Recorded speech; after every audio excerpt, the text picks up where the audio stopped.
esta es la clase de patología pancreática. Sabemos que el páncreas es un órgano retroperitoneal con doble función. Por un lado la exocrina, que es la secreción de enzimas digestivas, y por otro lado la endocrina, que es la secreción hormonal de insulina o glucagón. Pancreatitis aguda. En definición, es un proceso inflamatorio agudo del páncreas por activación de enzimas digestivas, principalmente la tripsina. En cuanto a su etiología, vemos que la litiasis biliar es la causa más frecuente, seguida del alcoholismo, después fármacos, la hipertrigliceridemia, la hipercalcemia, infecciones, que sea post-CPRE, también el tema del cáncer puede generar una pancreatitis aguda. Y en cuanto a la anatomía patológica, vemos que hay diferentes formas de enfermar acá. En cuanto a la más leve, es una inflamación que resuelve y no tiene una complicación a largo plazo, sino que es leve, es resolutiva en el momento. Mientras que hay otras pancreatitis agudas que terminan generando necrosis, terminan infectándose, generando inflamación, falla orgánica, muerte. Eh, Esta pancreatitis necrosante ocurre en un 20% de los casos, sería uno de cada 5 pacientes. Yendo hacia la histopatología, vemos que todo empieza en la célula cinar, en donde un daño inicial altera el equilibrio, generando un aumento del calcio, y acá también tenemos que van a fallar los mecanismos de control. Entonces se empiezan a activar enzimas digestivas que lo que generan es la digestión del propio órgano, y también puede desencadenar una digestión del tejido circundante. Esto amplifica la inflamación, se activan más enzimas, acá hay una cascada donde también se activa la tripsina, y esta reacción en cadena es lo que nos termina desencadenando no solamente la alteración del páncreas, o sea, el daño y la necrosis, sino también la afectación de otros órganos, por ejemplo el pulmón, que vamos a tener un derrame pleural, falla renal, o incluso también alteraciones en cuanto a la circulación como la hipoperfusión. Bueno, con respecto a la clínica hay que tener cuidado porque si bien uno espera al paciente de librosemiología con el signo de Guyen o el signo de Gray-Turner, no todos van a presentar esto, sino que puede ser un dolor típico, que es un dolor epigástrico intenso que se ve irradiar en hemicinturón hacia la espalda, acompañado de náuseas y vómitos, y puede que esa sea la manifestación de la pancreatitis aguda. Bien. Después tenemos sí otros signos, los que nombré recién, el signo de Guyen, que es la equimosis periumbilical, o el signo de Gray-Turner, que es la de los flancos. Fíjense en la imagen superior a la derecha que aparecen los dos juntos.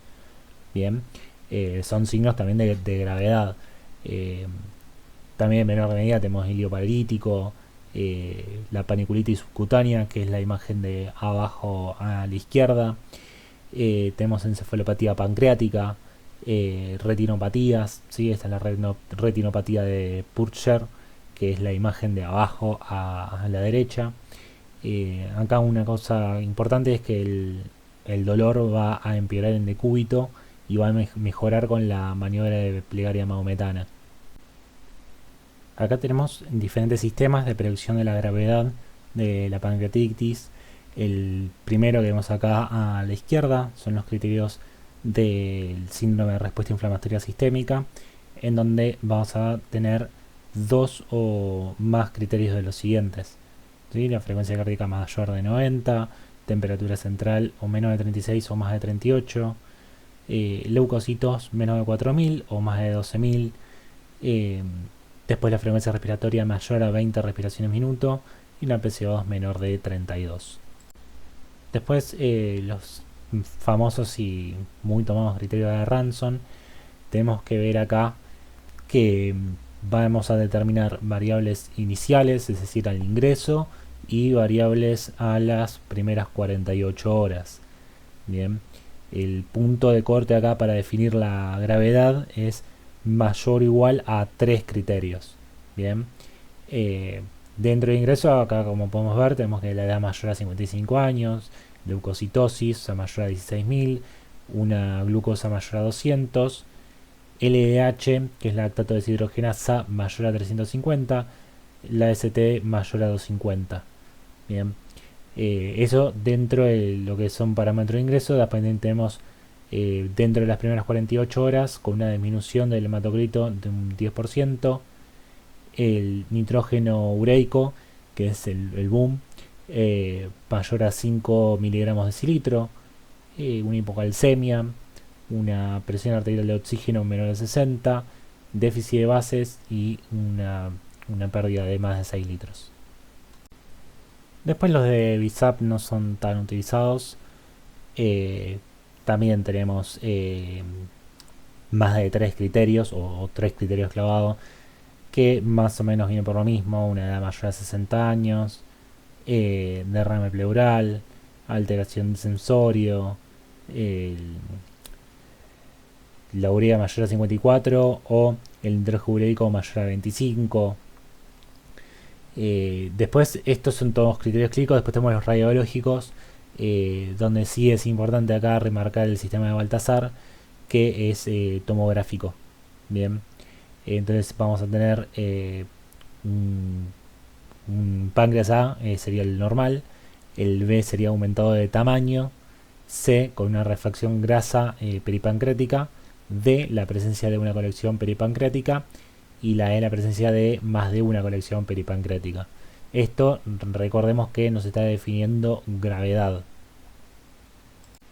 En la revisión de la clasificación de Atlanta se clasificaron las pancreatitis en leve, moderada y grave, y se determinó también las diferentes complicaciones locales y el fallo orgánico de la misma.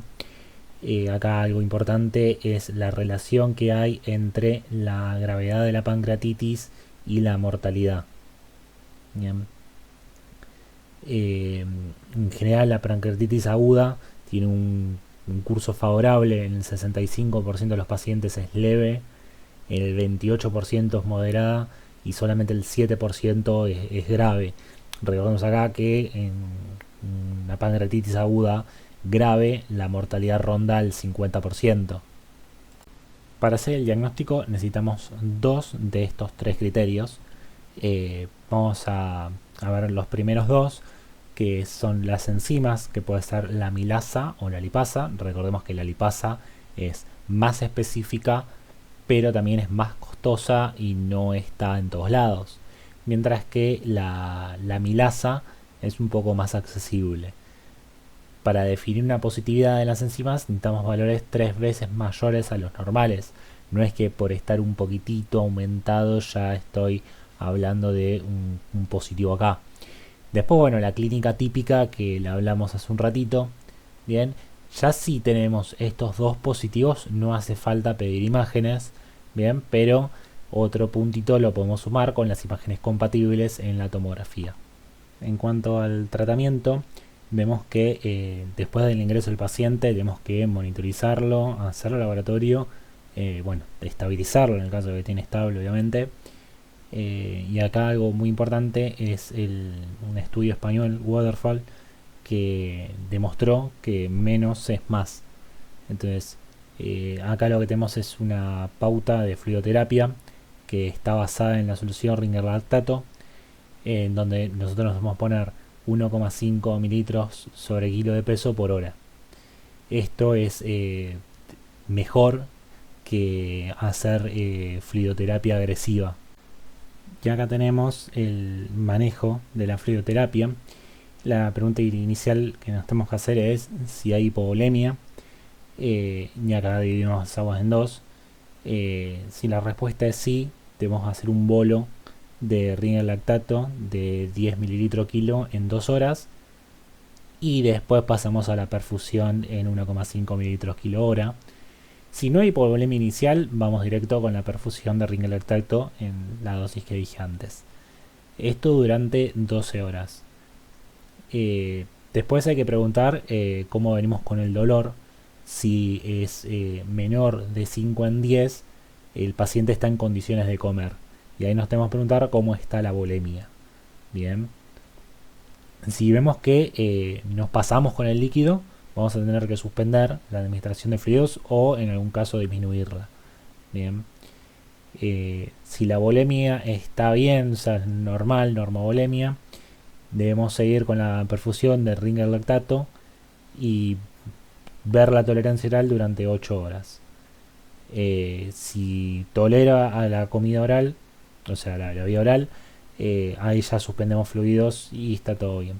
Si hay hipovolemia, hay que volver a dar el bolo de 10 mililitros kilo durante 2 horas. Y esto lo podemos repetir en el caso de hipotensión o una diuresis menor a 0,5 mililitros kilo hora. Otras cosas importantes, la analgesia con opioides, el ayuno inicial, que después vamos a generar, después de la hidratación, una realimentación precoz, y no dar antibióticos de rutina. Y si la causa de la pancreatitis es biliar, hay que hacer una CPRE urgente si hay colangitis. Ahora pasamos a la pancreatitis crónica, que es la inflamación crónica con fibrosis irreversible y pérdida de función pancreática. En cuanto a su etiología, vamos a tener que la causa más frecuente es el alcoholismo crónico, también tenemos el tabaquismo y en menor medida lo autoinmune y lo genético. Ahí tenemos, por ejemplo, los genes CFTR y SPINK1. Bueno, en cuanto a la clínica, tenemos que la manifestación más frecuente es el dolor abdominal, que es el típico dolor pancreático intenso, epigástrico, que se va a irradiar a flancos o que a veces también en el cinturón. Después tenemos la insuficiencia pancreática, tanto exócrina como endocrina. Esto nos va a generar una simildiabetes, que esto a veces se confunde con la diabetes del adulto, como un debut diabético, y esta en realidad es una diabetes que se llama pancreatopriva, eh, que es de difícil tratamiento y esta suele aparecer cuando un alto porcentaje del páncreas ya está destruido. Eh, por otro lado, también tenemos la manifestación en las heces, que es la esteatorrea, donde vamos a tener heces grasas de un color amarillo ocre que van a estar flotando. También podemos tener como lípidos o grasas en el agua, en el inodoro. Esto nos está hablando de una mala absorción y una mala digestión de las grasas. Y después, en algunos casos, también la pérdida de peso.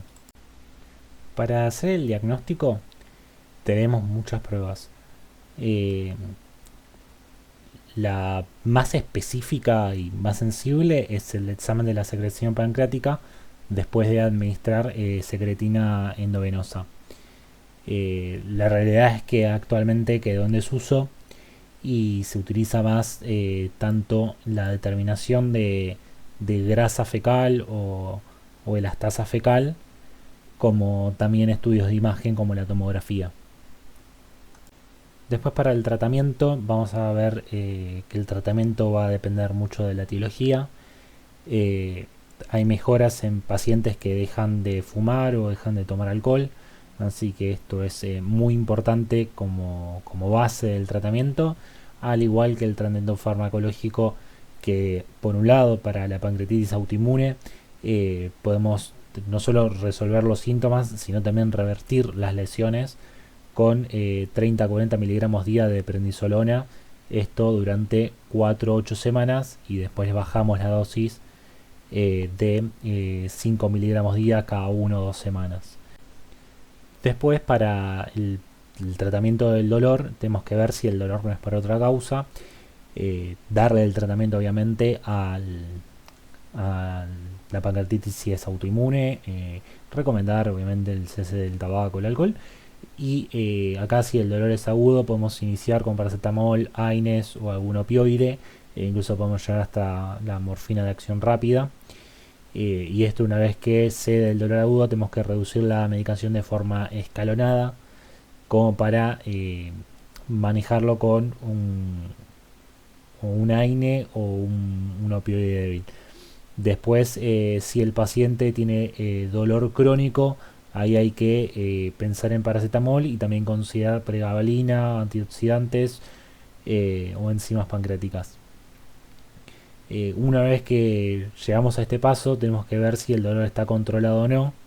Si ya controlamos con esto el dolor, tenemos que hacer el seguimiento clínico y un descenso gradual de la medicación. Mientras que si no pudimos controlar el dolor, hay que a nivel tramadol, si no le pusimos pregabalina, meterlo acá. Bien. Si seguimos sin manejar el dolor, tenemos ahí una pauta para opiáceos mayores. Y si el dolor sigue, tenemos que ya pensar en tratamientos invasivos. El cáncer de páncreas es uno de los cánceres con peores pronósticos que tenemos. El tipo más frecuente es el adenocarcinoma ductal pancreático. Y los factores de riesgo que nos van a desencadenar este tipo de cáncer son el tabaquismo, la pancreatitis crónica, la edad avanzada, la diabetes y la obesidad. En cuanto a la clínica, vemos que la paciente de la izquierda tiene ictericia, puede presentar coluria de acolia, que esto es muy característico del tumor de cabeza. También el signo de Courvoisier, que es la vesícula palpable, el dolor abdominal, pérdida de peso o caquexia. Bien, fíjense cómo está el paciente de la izquierda. Después diabetes, ¿sí? O sea, alteraciones de la glucemia y pancreatitis aguda. Para el diagnóstico podemos usar técnicas de imagen como la tomografía, que es la técnica de elección inicial para el diagnóstico, y la estratificación. Después tenemos otras técnicas como la ecografía, la ultrasonografía endoscópica. Ya cuando tenemos un diagnóstico podemos hacer el PET. Después los marcadores tumorales, tenemos el CA199, donde una elevación por encima de 37 unidades internacionales sobre mililitro nos habla de una alta sensibilidad y especificidad, pero no está indicado como marcador de cribado. Mientras que para la estadificación tenemos que tener presente cosas muy grandes, como que los estadios 1 y 2 son tumores localizados, no resecables. El 3 no es resecable y está localmente avanzado, y el 4 ya es metastásico, es no resecable. Bien. En cuanto a los tamaños, vamos a ver que medimos si es menor a 2 centímetros, entre 2 y 4 o mayor que 4. Bien. Eso sería T1, T2, T3. Ya T4 sería el tumor que afecta a la arteria mesentérica, al tronco celíaco o a la arteria hepática común. Después, según los grupos ganglionales, vamos a irlo en N0, N1, N2. El N1 tiene metástasis en hasta 3 ganglios, mientras que el N2 son de 4 en adelante. Y directamente la M va a medir si hay metástasis o no. M1 es con metástasis, M0 es sin metástasis. Ya si hay metástasis, caemos en el estadio 4. Bien, esto es muy importante porque podemos no tener afectación ganglionar o un ganglio afectado, pero si ya tenemos una metástasis es estadio 4. Y después tenemos los tumores borderline, que son el 5% de los cánceres de páncreas, que son aquellos cuya extensión local no nos permite realizar la resección, pero sí son potencialmente resecables después de una quimio. Y en cuanto al tratamiento, tenemos la cirugía. En el caso de que sea resecable, se le da cirugía de Whipple, que es la imagen arriba a la izquierda. Ven que se saca parte del páncreas y duodeno que esté afectado, y se termina uniendo el estómago con la tercera porción del duodeno y queda acá en ABC el páncreas, vía biliar y el duodeno. Después, bueno, también va a depender si el tumor es no resecable o si es border, el tema de la quimio o ya para un T3, T4 los cuidados paliativos. También depende de el estado del paciente, que es lo que vamos a terminar haciendo con este tumor. En sí el pronóstico es muy malo y la supervivencia a 5 años es menor del 10%.